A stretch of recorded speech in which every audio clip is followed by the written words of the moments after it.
Hi friends, నా పేరు Venkatesh. Welcome to YouTube channel chill bro updates 2.4. Emmanuel versus mask man Harish గొడవ. గుండంకులు అంటావా అని దాని గురించి మాట్లాడుకుందాం. నాకైతే లైవ్ చూడడానికి చిరాకు వచ్చింది. నిజంగా ఒక్కరోజుకే బోర్ కొట్టేసింది. ఇంకా సీజన్ అంతా ఎలా చూడాలో ఏమో. ఏదో రివ్యూ చెప్పాలని చూశాను కాబట్టి సరిపోయింది, కానీ లేదైతే నేను చూసేవనే కాదు. ఇంకా నిన్నటి నుంచి చెప్తా. హరీష్ లోపలికి వెళ్తానే అందరితోనే మాట్లాడాడు. ఫ్లోరా సైని గారితో, అలాగే తనుజా గారితో అయితే 1 గంట సేపు మాట్లాడాను. నన్నైతే మీరు ఏ మూవీస్ చేశారు, ఎలా ఇలా ఏ వెబ్ సిరీస్ చేశారు, ఇది ఏదేని అలాగే అందరితో మాట్లాడుతూ వచ్చాడు. ఆఖరికి డీమన్ పవన్తో కూడా మాట్లాడాడు. ఏంటంటే నువ్వు అక్కడే ఉన్నావు కదా స్టేజ్ మీద, ఎవరు ఓట్లతో వచ్చారు, ఎవరు గెస్టుల రూపంలో వచ్చారు అని అన్నీ కనుక్కున్నాడు. కానీ ఇతన్ని ఎవరన్నా ఏమన్నా అడిగితే ఏమీ చెప్పడు. కానీ ఇతనికి కావాల్సిన ఇన్ఫర్మేషన్ అందరి దగ్గర పోయి కనుక్కుంటాడు. ఇతన్ని ఏమన్నా అడిగితే సీరియస్ అవుతాడు, కోప్పడతాడు. నిన్నటి నుంచి ఇదే అబ్జర్వ్ చేశా. ఈరోజు అయితే పొద్దున్నే ఇంకా అది కుకింగు వాషింగు షిఫ్ట్ చేంజ్ చేస్తున్నారు కదా, ఇక్కడైతే ఇంకా నెక్స్ట్ లెవెల్లో చేశాడు. ఊరికనే అందరి మీద అరుస్తున్నాడు. ఇంకా మర్యాద మనీష్నైతే నీకు బ్యాచ్ రాలేదు, నువ్వు కూర్చో అంటాడు. అతను ఒక ఓనర్, అతను హౌస్లో ఉన్నాడు, మాట్లాడతాడు. మైక్ ఇచ్చారు, ఎందుకు మాట్లాడకూడదు? కానీ నీకు బ్యాచ్ రాలేదు మాట్లాడదు. ఇంకెవరైనా అంటే సరిగ్గా గొడవ వేసుకునేవాళ్ళు.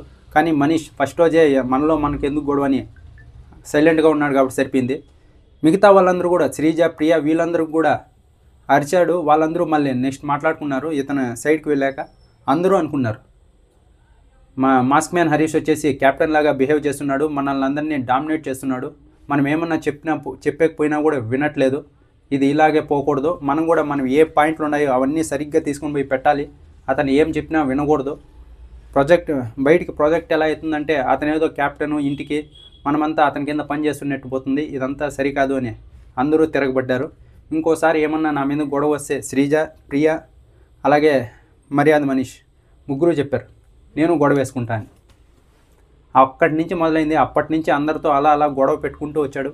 మధ్యాహ్నం అయితే తనలో తనే మాట్లాడుకుంటున్నాడు, తన వైఫ్తో మాట్లాడుకుంటున్నాడు. నేను ఎంత కోపంగా ఉంటానో తెలుసు కదా, నేను గేమ్ ఆడడానికి వచ్చా, ఎవరితో ఫ్రెండ్షిప్ చేయడానికి రాలేదు. కెమెరాకి అప్పుడే మాట్లాడుకుంటున్నాడు కెమెరాతో. ఇంకా 2 రోజుల్లో నామినేషన్స్ వస్తాయి, అప్పుడు వీళ్ళందరూ ఎలా ఉంటారో చూస్తా. ఏంటిది ఫస్ట్ రోజుకేనా? ఇంకా బిగ్ బాస్ వచ్చేసి అందరినీ గార్డెన్ ఏరియాలో కూర్చోమన్నాడు. టాస్క్ గురించి డిస్కషన్ జరుగుతుంది.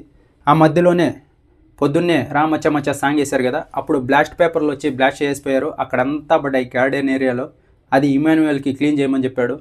అతను చాలా లోపలికి వెళ్ళిపోయా, అవన్నీ లేట్ అవుతుంది ఇది అని పొద్దున్నుంచి చేస్తూనే ఉన్నాడు. కానీ ఇంకా క్లీన్ అవ్వలేదు. అందుకే బిగ్ బాస్ అడిగాడు ఇంకా ఎంత సమయం పడుతుంది అని. ఒకరోజైనా కూడా కాదు బిగ్ బాస్, ఇది చాలా లోతుకి వెళ్ళిపోయి ఒక్కొక్కటి చేత్తోనే తీయాలి అని. ఇది ఇలా జరుగుతున్నప్పుడే బిగ్ బాస్ అడిగాడు హరీష్కి ఎంత సమయం పడుతుందో చెప్పు అని. అప్పుడు ఇమాన్యుయల్ ఉన్నాడు కదా, ఇమాన్యుయల్ చెప్పాడు కొంచెం చూసుకొని చెప్పన్నా, చాలాసేపు పడుతుంది కదా, చూసుకొని చెప్పండి గుండంకుల్ అన్నాడు. అప్పుడు హరీష్ వచ్చేసి నీ లిమిట్స్ నువ్వు దాటకు, గుండంకులు అంటున్నావు అన్నాడు.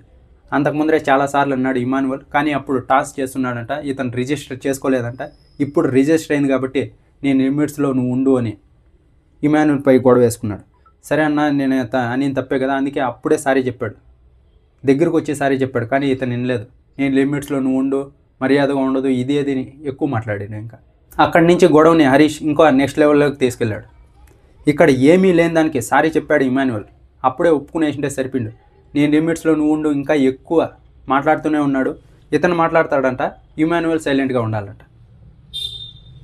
ఇలాగే ఉంటే మాస్క్ మ్యాన్ హరీష్ ఖచ్చితంగా నెగిటివ్ అవుతాడు.